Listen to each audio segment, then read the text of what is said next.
At ngayon, yan ang ganap dito sa Palamak. May mga kasama kami mga bulinggit. Ito ka anak ng kapitbahay.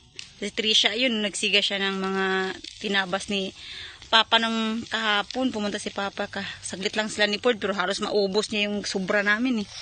Yun yung si Papa naka-red. Tapos si Mother Earth. Tapos ang daddy namin, yung nilinis niya yung harapan, sobrang linis yun. Narik niya talaga yan. Oy, tapos andun pa siya, naglilinis sa gilid. Hindi niya alam nagbibideo ako. Mahal! Isi-isi lang. Dandan lang daddy. Ayan, naglilinisan niya naman yung gilid. Kasi dito sa harapan, ayan sobrang linis. Kasi rik yung gamit niya kanina. Narik niya. Ayan. Tindi ng ate namin, Tiyang. Ulo. Ate, sobrang init. Pag lumaki yung apoy, huwag kang lumapit, uy. Tingnan mo yung video.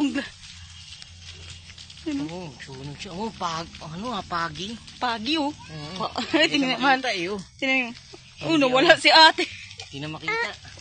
Tignan mo. Si Lolo at si Lola, nandun. Ang daming sili na tanim pala. Sige, palibot.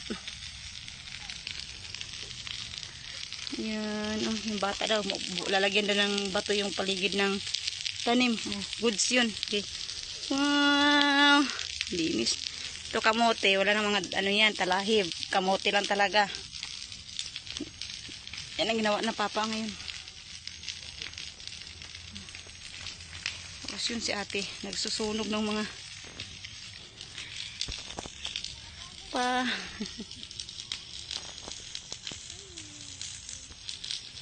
Iyan.